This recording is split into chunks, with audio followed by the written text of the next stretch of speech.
Muy buenos días, muy buenas tardes a todos y a todos en función del lugar en el que nos escuchan. Bienvenidos a esta entrevista Neal de Business School. El día de hoy presentaremos la entrevista a Mercedes Martínez, experta en dirección de proyectos. Si les parece, hagamos unas pequeñas pruebas de sonido, de video, cuéntenos desde dónde se están conectando. Si hacen parte de alguno de los programas de formación de ALDE, háganoslo saber o si por el contrario están contemplando la posibilidad de formarse tanto en dirección de proyectos como algunos de los más de 60 programas que ofrecemos en la Escuela de Negocios, pues háganoslo saber en el programa de su preferencia y con mucho gusto los leemos al finalizar esta introducción. Ya para recordarle a las personas que se vienen conectando, les recuerdo que vamos a entrevistar a Mercedes Martínez, experta en dirección de proyectos. Vayan pensando qué preguntas ir dejando en el apartado de preguntas. Valga la redundancia, si tienen algún caso en alguna de las organizaciones que trabajan o algo así, pues vayan pensando de tipo de preguntas que seguramente abordaremos en esta entrevista, las cosas que les pueden ser funcionales en el día a día dentro de sus organizaciones, ¿sí? La entrevista va a durar 20 minutos y vamos a hacer una breve ronda de preguntas para que nuestra experta invitada el día de hoy pues les dé una respuesta a cada uno a medida que el tiempo lo facilite. ¿Sí? Del mismo modo vamos a subir al canal de YouTube esta entrevista para que puedan pues, verla nuevamente y pues no se pierdan nada de la valiosa información que va a impartir nuestra invitada el día de hoy. Les recuerdo que también en nuestro canal de YouTube pueden ver mm, webinars impartidos anteriormente también por Mercedes Martínez, streamings, forum y todos los eventos que tenemos de manera gratuita para ustedes. Y ya para finalizar, quiero recordarles que esta entrevista va a estar relacionada con el máster que ofrece General de Business School de Dirección de Proyectos. ¿Sí? Pueden ingresar a www.ealde.es, ir a la pestaña de programas y buscar Dirección de Proyectos y enviarnos una solicitud de información. Les contaremos y les ampliamos toda la información necesaria para que comiencen a formar con nosotros. Nosotros estaremos encantados de hacer parte de sus historias de éxito. Así que, sin más ni menos, Mercedes, bienvenida. ¿Qué tal? Muchas gracias, Alejandro. Buenas tardes a Si, quie- todos, buenos días. Si quieres iniciar contando un poquito de tu perfil, quién eres y antes de empezar de manera breve para empezar después con la entrevista. Bueno, pues mi nombre es Mercedes Martínez y llevo liderando proyectos pues casi 30 años. Trabajo en una multinacional española y bueno, pues en los últimos años vengo, aparte de liderando proyectos, fundamentalmente me dedico a liderar PMOs. Trabajo en PMOs y he trabajado en muchos sectores, ¿no? Pero principalmente los proyectos que he abordado han sido en el sector de banca y en el sector de la administración pública. En paralelo, bueno, pues desde hace ya unos cuantos años imparto formación en dirección de proyectos y también he colaborado con el PMI, el Project Management Institute, que es bueno, pues la organización a nivel mundial quizás más importante, más relevante en dirección de proyectos en esta materia. He colaborado, digo, como voluntaria, tanto a nivel nacional, en el capítulo de Madrid, como a nivel internacional con el PMI de Estados Unidos, fundamentalmente en temas de estándares, el PMBOK, el famoso PMBOK, en la edición 5 y 6, fui parte del Core Committee, y luego también con el Departamento de Certificación. Excelente, Y poco Mercedes. más. Ujú. Eh, Excelente contar con tus conocimientos. Para nosotros es de gran valor pues contar contigo en esta ocasión. Antes de abordar la entrevista, quiero saludar a Jimmy Torres, que cursa el MBA de ALDE. Es chileno. Viene también Carlos Alberto Acosta desde Nicaragua. Carlos Ayón Merino, un saludo afectuoso para ALDE, un saludo para ti también. Nos saluda desde Cuba. Em, y pues nada, sin más ni menos, ¿qué te parece si empezamos con la primera pregunta y nos cuentas en qué consiste la gestión del conocimiento en proyectos y qué beneficios conlleva para las organizaciones? Bueno, pues la transferencia de conocimiento quizás se autoexplica, ¿no? es pasar el conocimiento de una persona a otra, básicamente, o de un área de una organización a otro área de una organización. Las organizaciones realmente tienen todo el conocimiento que necesitan para su operativa, ¿no? Está dentro de las propias organizaciones, pero hay muchas veces que ese conocimiento es muy difícil de obtener. Entonces, bueno, pues hay múltiples problemas que conducen a esta situación y, bueno, pues el conjunto de todos esos problemas o la solución mejor a esos problemas es lo que se entiende por gestión del conocimiento. En cuanto a por qué es importante para una organización, pues imaginaos, si tú sabes lo que tienes que hacer y no eres capaz de encontrarlo y por tanto a lo mejor algún equipo, algún proyecto dentro de la organización no sabe cómo hacer esas determinadas cosas, estás perdiendo eficiencia. Entonces, la gestión del conocimiento está directamente vinculada a la eficiencia de una organización. Está ligada pues a la ventaja competitiva. ¿Por qué? Porque bueno, uno de los motores de la competitividad decimos son las personas, ¿no? Habréis oído múltiples veces que las personas son el activo de nuestra organización, ¿no? Eso, bueno, pues es un eslogan que muchas empresas tienen.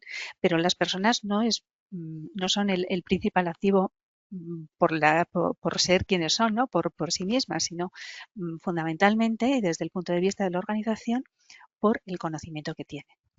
Realmente ese conocimiento, de que hablamos de conocimiento de la organización, no es el conocimiento de la organización, es el conocimiento que son capaces de aglutinar el conjunto de personas que componen la organización, pero el conocimiento realmente está en las personas. ¿Y qué es lo que diferencia una organización a otra? Pensad en cualquier empresa de la competencia. ¿Qué es lo que se diferencia? ¿Qué es lo que diferencia una organización de otra?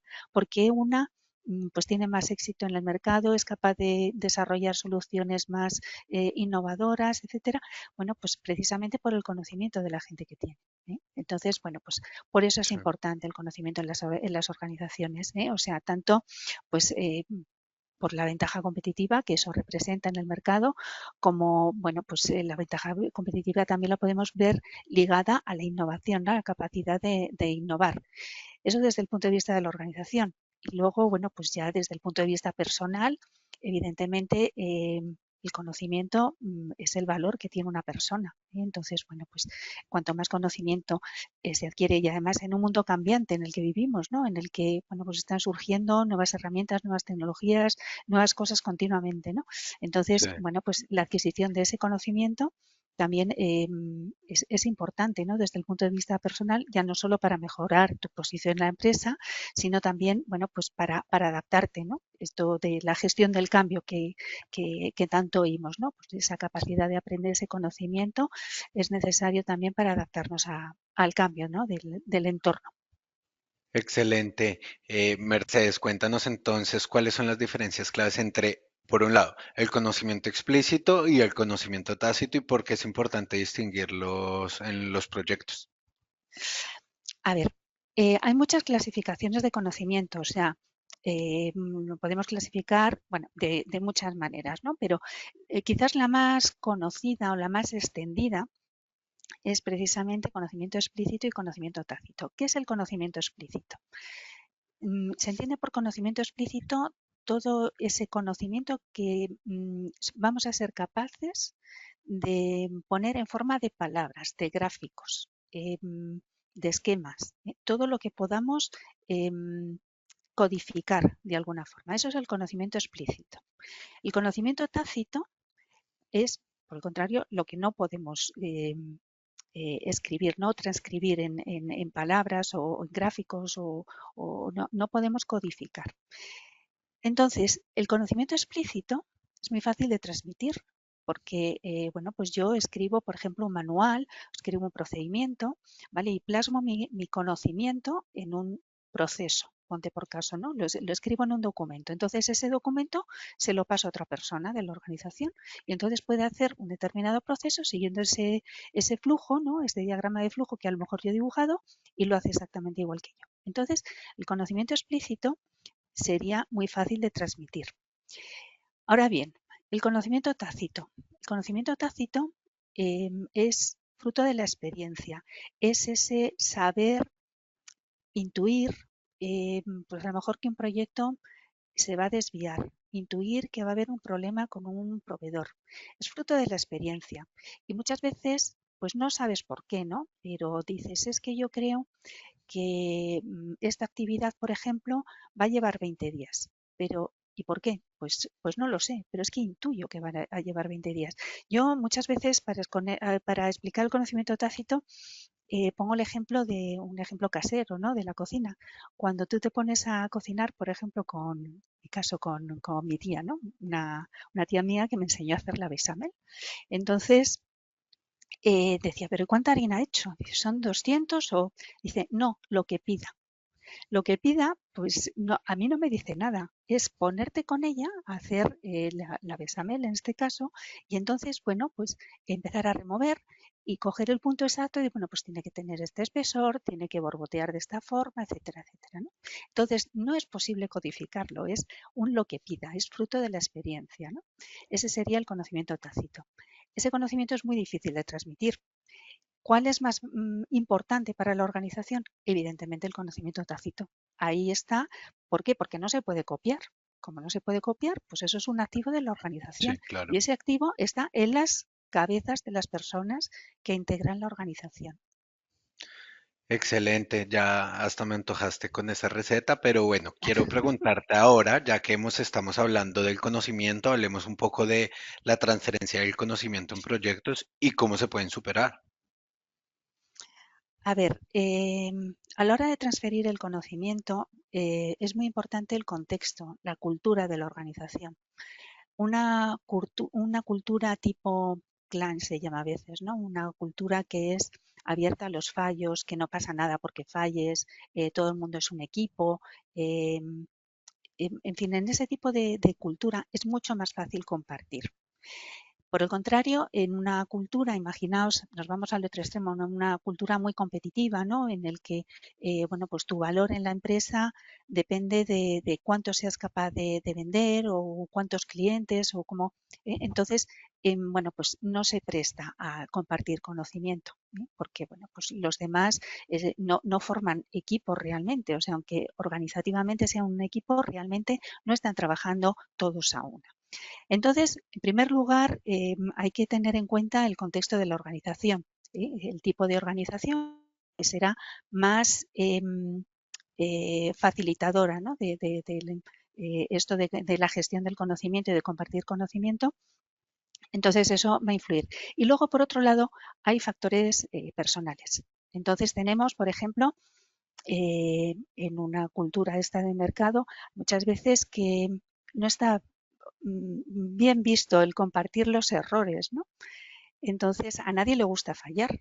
Pero bueno, si estás en un contexto en el que dices, bueno, pero es que no pasa nada, no lo hemos hecho nunca, vamos a aprender de los fallos y ya aprendemos todo, pues entonces es mucho más fácil compartir. Entonces, bueno, el miedo a equivocarse, el que los errores sean públicos, el reconocer un fallo públicamente muchas veces hace que no compartamos el conocimiento.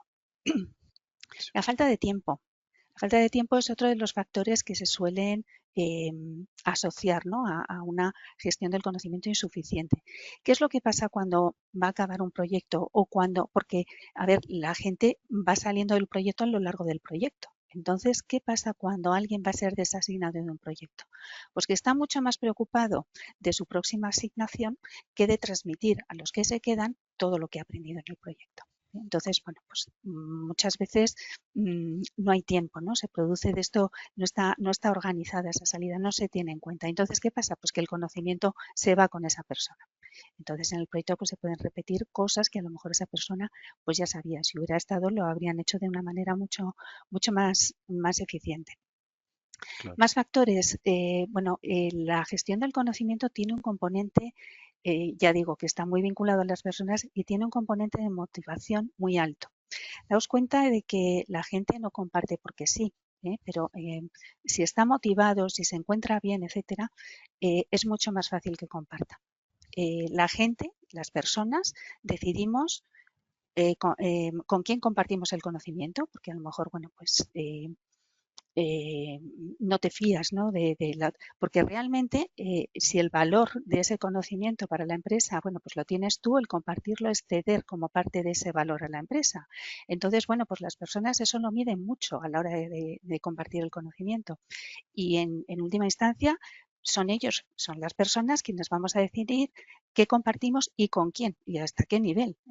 Entonces, bueno, pues es otra barrera a la gestión del conocimiento. Luego hay muchas otras, yo diría que esas son las principales, pero hay muchas otras. O sea, por ejemplo, hay cosas que para nosotros a lo mejor son tan evidentes que no decimos nada y a lo mejor para un colaborador nuevo, para un nuevo miembro del equipo que se incorpora y que es nuevo y que a lo mejor no se atreve a preguntar, pues bueno, pues es algo que no es tan evidente, ¿no? Y sin embargo nosotros no estamos compartiendo. O sea, hay muchos factores, pero yo diría, o sea, insistiría mucho en esto del tiempo, que es un factor muy común, y luego el miedo a poder a perder ese valor, ¿no? Claro. Eso yo creo que es lo... Y está muy ligado todo a la motivación. Bueno, y evolucionando el tema un poco, vamos a entrar en épocas más modernas en términos de inteligencia artificial. ¿De qué manera la inteligencia artificial puede facilitar esta transferencia del conocimiento y reducir pues estas barreras que mencionabas? Bueno, a ver, desde mi punto de vista, la inteligencia artificial es verdad que está, bueno, creciendo a una velocidad exponencial, ¿no? Entonces hay un montón de herramientas, etcétera, etcétera. Pero realmente la inteligencia artificial generativa, que es la que tenemos entre manos, em, ¿qué nos facilita? De los dos tipos de conocimiento, la transferencia, ¿no? O la compartición del conocimiento explícito, no del conocimiento tácito. ¿Eh? Entonces, ¿cómo nos puede ayudar la inteligencia artificial? Ya digo, en todo lo que es conocimiento explícito, básicamente. Desde el punto de vista de gestión de proyectos, pues nos puede ayudar mucho. La herramienta sí que está súper extendida por todas partes, ¿no? El ChatGPT, pues el ChatGPT es una herramienta muy útil, pues por ejemplo, a la hora de hacer las actas de las reuniones o extraer los puntos más importantes. Ayuda mucho. Tú tienes la transcripción, se lo pasas a ChatGPT y dices, por favor, sácame los puntos más importantes. A la hora de elaborar informes, por ejemplo, entonces, bueno, pues le puedes ir dando unos inputs. A ver, todos los documentos que hagan las herramientas de inteligencia artificial, presentaciones, lo que sea, después hay que tener muy presente que bueno, no deja de ser bueno, pues, algo producido por una máquina. Y entonces hay Sí. que repasarlo, adaptarlo, etcétera, por más que le demos nuestro estilo de que, bueno, eso es posible, ¿no? Decirle, escríbeme con mi estilo esto y te lo van adaptando. Siempre hay que darle un repaso, ¿no? O sea, lo tenemos que ver siempre, vamos, esta es mi opinión, lo tenemos que ver siempre como un borrador sobre el cual nosotros después vamos a elaborar. Entonces, Claro. bueno, pues realmente útil sí que es útil. Estaría, desde mi punto de vista, en el ámbito del conocimiento explícito, vamos, el conocimiento tácito para nada, y bueno, son muy útiles realmente, son muy útiles las herramientas. Bueno, y una pregunta que de pronto la hacemos en todos los sectores. ¿Crees que la inteligencia artificial podría llegar a reemplazar pues las labores humanas en términos de gestión del conocimiento o solo lo puede complementar? No, ya es lo que te decía. Yo creo que la inteligencia artificial, vamos, tal como está en este momento, entonces es verdad que evoluciona rápidamente y bueno, pues Dios sabe lo que nos encontraremos de aquí a un par de años, ¿no? Pero hay decisiones que son humanas, o sea, esto de la motivación, de estas, lo que es percepción, sensación, todo esto, la intuición, eso no nos lo va a dar la inteligencia artificial. Por eso te digo que la inteligencia artificial yo creo que únicamente sirve, al menos de momento, para el conocimiento explícito, no para el conocimiento tácito. Entonces siempre va a hacer falta un humano pues que bueno, pues lo valide, lo interprete, lo oriente, lo matice. Todo esto no nos lo da en este momento, insisto, la inteligencia artificial. Excelente, Mercedes. Entonces hemos llegado a la final de la entrevista. Quisiera abordar algunas de las dudas que han dejado nuestros asistentes. Si se animan también a dejar otro par, tenemos 10 minutos para responder sus dudas. Así de que, si te parece, podemos comenzar con la primera. Rolando Núñez nos pregunta, ¿qué sugerencia puedes brindar para que exista una distribución apropiada del conocimiento en una organización? No sé si entiendo bien la pregunta. O sea, a ver, nuestro ámbito de trabajo son los proyectos. Entonces, el conjunto de proyectos llevará a la organización. Yo lo veo como una doble vía. O sea, por un lado, de abajo arriba, tenemos que actuar en los proyectos. O sea, donde tenemos que intentar, o sea, en las organizaciones, las personas actuamos sobre nuestro ámbito, ¿no? de responsabilidad. El nuestro son los proyectos. Entonces, lo que tenemos que procurar desde abajo es que nuestro equipo realmente comparta el conocimiento, que no haya, o sea, si a lo mejor la cultura organizacional no permite eso, al menos que nuestro equipo sí se comparta el conocimiento, que todo el mundo de alguna manera, bueno, pues se vea motivado, ¿no? Y alentado a no reservarse nada, ¿no? A funcionar como un equipo. Y luego, por otro lado, de arriba abajo, también podemos actuar o puede la organización actuar de arriba abajo, ¿no? Pues pues promoviendo una cultura, dotando las herramientas necesarias pues para tener repositorios de documentación, que luego con los repositorios de documentación hay herramientas de gestión de la información, de gestión del conocimiento. Eh, a nivel corporativo, ¿no? Pues, por ejemplo, tenemos el Confluence, que bueno, nos proporciona es una herramienta, ¿no? Donde podemos aglutinar un montón de información. Pero estas herramientas tienen, o sea, no existen, no es de hace unos años, ya tienen unos años, ¿no? Todas las herramientas, o sea, que hay herramientas de gestión del conocimiento desde hace unos cuantos años. Pero en mi experiencia, no acaban de llegar a funcionar. ¿Y cuál es el motivo? Pues por lo que yo veo, tú cuando almacenas, por ejemplo, las lecciones aprendidas en tu proyecto, las almacenas con unos determinados criterios. Almacenas la documentación de determinada forma, a lo mejor haces un tal, vale, pero luego la persona que lo va a recuperar tiene sus propias necesidades y sus propios esquemas y entonces lo busca con otros criterios. Entonces no es fácil encontrar la información. La mejor forma de hacerlo, en mi experiencia, ya no es tanto con el conocimiento tácito, sino lo que yo siempre he dicho, es en lugar de buscar la documentación, puedes buscar, ¿no? Pues a lo mejor un tiempo determinado, no exhaustivo, ¿no? Pero Sí. llegado a un punto, es mucho más conveniente saber quién tiene la información, ir y preguntar. Y entonces aquí estamos en el contacto, en la comunicación directa entre las personas. ¿De acuerdo? Entonces está el que el otro quiera compartir, lo que hemos comentado antes.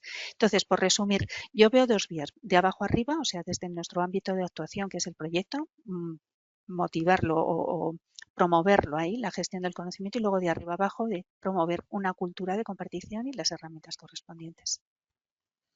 Vale, mira, nos pregunta Carlos Alberto Acosta, ¿dónde está la mayor complejidad en un proyecto? ¿En corto plazo o largo plazo? La mayor complejidad en un proyecto no está ni en el corto ni en el largo, está en las personas. O sea, podemos manejar tecnologías muy complejas,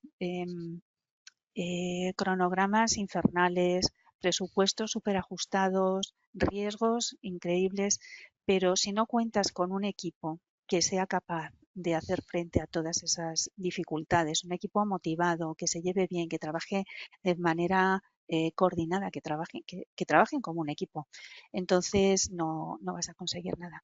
Y o sea, y los equipos no se forman de un día para otro, o sea, tienen unas fases. Al principio empieza todo el mundo muy entusiasmado, luego cada uno tiene que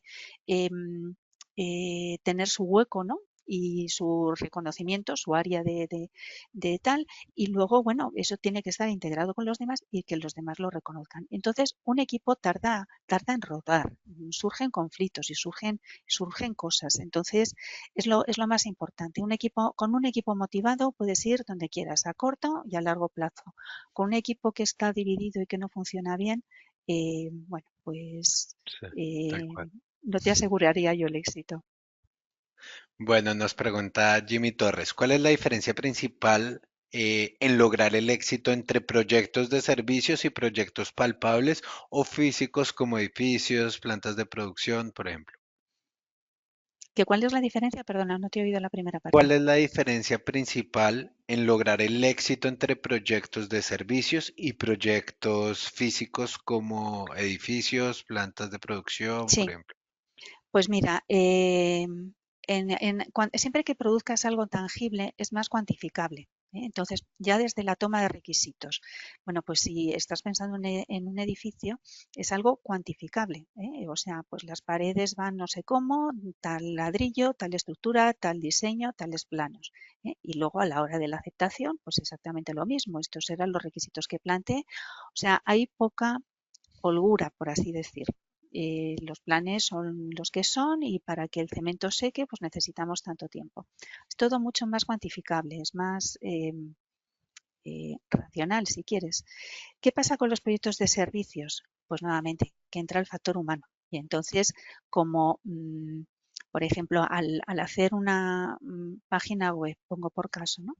Pues para gustos los colores. O sea, si luego al cliente muchas veces no sabe exactamente lo que quiere y entonces, bueno, pues es mucho más difícil el licitar los requisitos, es mucho más variable o los servicios. ¿Qué es un buen servicio? Bueno, pues un buen servicio a lo mejor lo defines y cuando estás prestando el servicio, pues surge un cliente, un usuario, bueno, que tiene una reacción o tiene una disconformidad que tú no habías previsto. Entonces, siempre que haya personas involucradas, las cosas se complican o bueno, para bien o para mal, pero el factor persona, o sea, los proyectos de operaciones, o sea, de servicios, quiero decir, son mucho más vinculados, o sea, son más subjetivos, tienen una parte de subjetividad que la parte, o sea, que no tienen el otro tipo de proyectos, que es más objetivo y más cuantificable.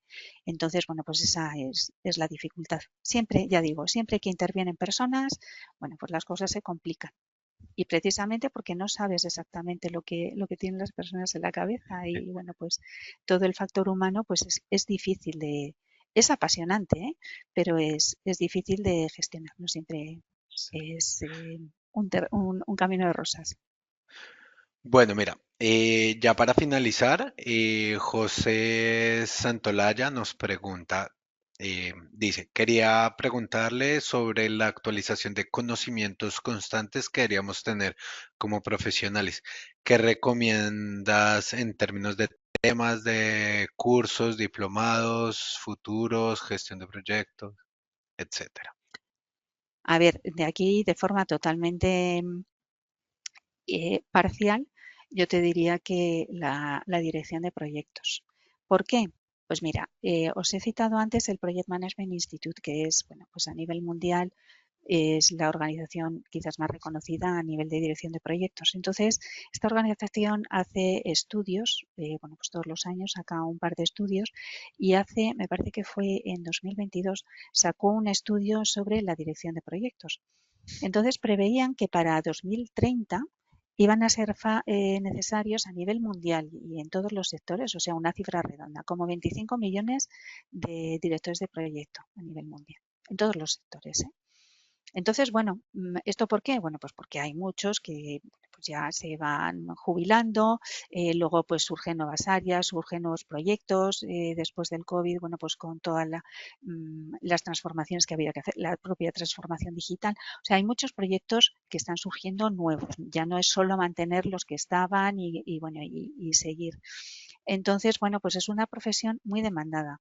Además, es una profesión que es transversal. O sea, la forma de gestionar es lo mismo en el caso de un edificio que en el caso de un servicio. O sea, pasa por las mismas fases.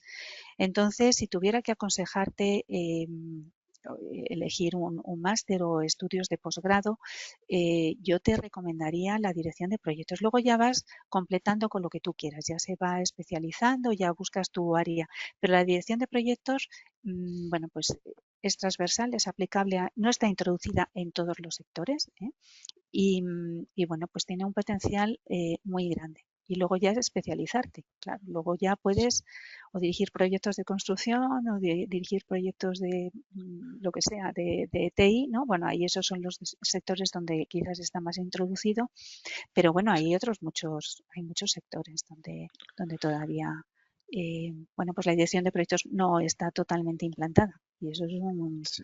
un campo enorme. Yo creo que tiene Bueno, mucha proyección.